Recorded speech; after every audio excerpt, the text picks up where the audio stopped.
Nasaan na nga ba si Dracula? Tumakas na nga ba itong si Dracula alias Saldico? Hinahanap na po ni Tubi Tiangco.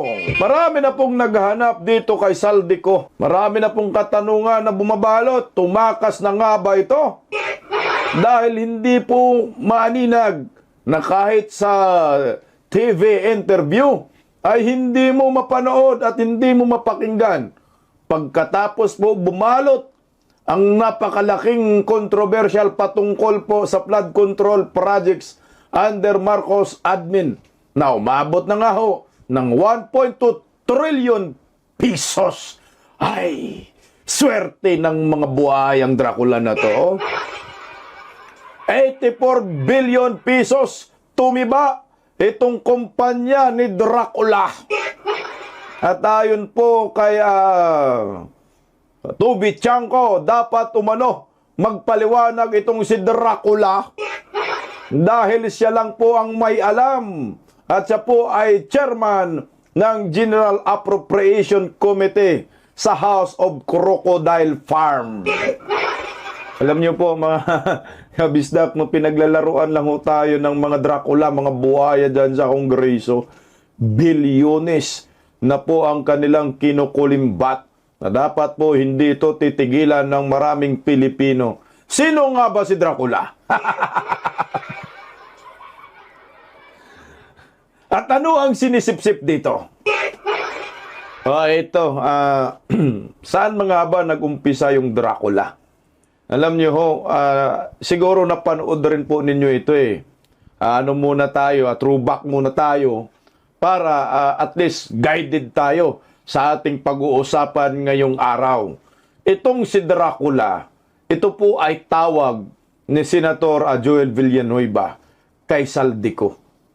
Nagugat po ang kanyang tawag dahil mukhang nagbanatan po si Saldico noon at itong si Senator Villanueva.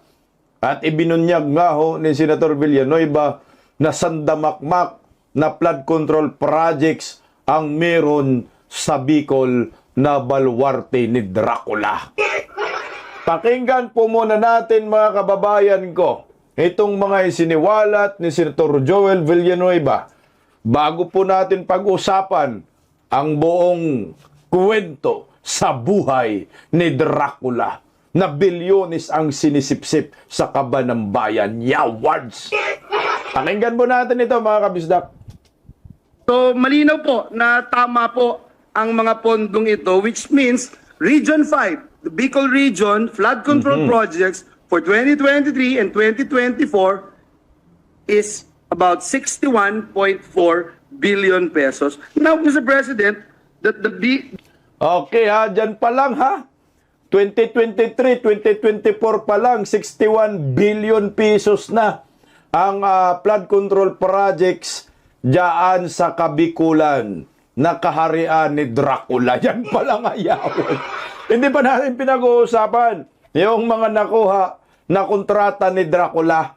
O tuloy po natin, Senator Joel Villanueva, para isiniwalat po ni Senator Joel Villanueva ang baho po ni Dracula. Nangangamoy. DPWH has verified that there's indeed 61.42 billion allocated for 23 and 2024. Kapangyarihang chairperson ng Committee on Appropriations. Ayan na. Mr. President, is the Pope Catholic? Nag-research po ba at nag-aral ang nag-aakusang ito sa atin? Nako. Ngayon po, kakalkalin ngayon ang kanyang mga kaso. Ayan na. Kakalungkot po dahil kaibigan naman po natin siya. Pero dahil po pumasok siya sa away na hindi niya away, kailangan niyang magbabanggit ng mga personal attacks, kakalkalin po itong mga atraso niya sa bayan. Ito pong kumpanya niyang SunWest Corporation. True or false? Ito po ba ang isa sa pinakamalaking government contractor sa bansa? True. Sagot, true. Ayan na. True or false? Ang korporasyon po ba niyang SunWest Corporation ay kasama dito sa kontrobersyal na Farmally formally case dito na inimbestigahan sa Senado na kasuhan ng Senado. The True. answer is true. Kasama din po ba ang kumpanya niya dito po sa kontrobersyal na DepEd laptop scam? Ang sagot True. po, true. Pinakakasuhan din po ng Senado ang kumpanyang ito. Napakadami pong BIR cases. Nako. Madali po maghanap, Mr. President. Madali po kuhanin ang panig ng mga taga-BIR. Kung ilang kaso mayroon ang kanyang mga korporasyon. Bukod po dito, yung reklamo po sa ombudsman ng anti-corruption group na ang Nako. pangalan Task Force Kasanag International, meron din pong 50 billion na kaso na kinakaharap ang taong ito. 50 billion na kaso sa ombudsman itong si Dracula. Grabe. Ang tindi talaga ng taong ito, no? Tuloy, oh. Mr. President, kung maglalabas po kayo ng baho, Mr. President, dapat naman siguro maligo ka muna. Ang masaklap po, Ginoong Pangulo, sa kabila po ng track record na ito ni Mr. Saldico, ang masaklap po, inappoint po siya ng Kamara de Representantes bilang tagapagbantay ng kaban ng bayan. Si Dracula, inappoint mo bilang tagapagbantay ng blood bank ng bayan. Patay. Ubus. Wow, Mr. President. Kailan sa kasaysayan ng bayan natin nangyari ang ganitong pagkakataon? Na isang big-time contractor ang hahawak sa kaban ng bayan. Only in the Philippines, Mr. President. Kaya ang resulta, ubos ang blood bank ni Dracula. Ito na ngayon. Nagkalit-silitsi po ang Pilipinas dahil dyan eh. Maraming kaso, graft and corruption dyan sa ombudsman, 15 billion pesos, kontratista, pero tagabantay ng kaban ng bayan, ang kapal ng mukha ni Dracula. Itong si Dracula po, mga kabisdak, ay siya po yung may-ari ng SunWest Corporation. Ayan po. Grabe po. Na number 1 sa listahan sa pinakamaraming nakuhang flood control projects. SunWest Incorporated, konektado kay Representative Saldico alias Dracula. Kabilang sa top contractors ng DPWH. Pinagyaman talaga ito ng pinagyaman ito ni Tambaluslos. Ito, nag-research po ako. Siyempre, tiningnan ko po sa Google kung sino pong may-ari ng SunWest Corporation. SunWest Construction and Development Corporation. Ngayon ay SunWest Incorporated na yata yan.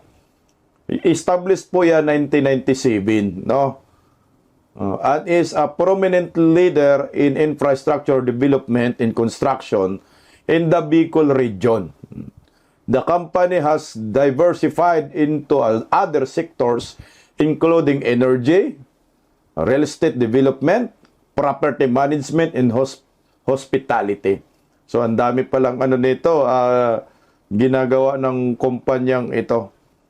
So, ngayon, itong SunWest Corporation, ang co-founders po at mga leader nito ay si co-founder Elizalde Co. Wow!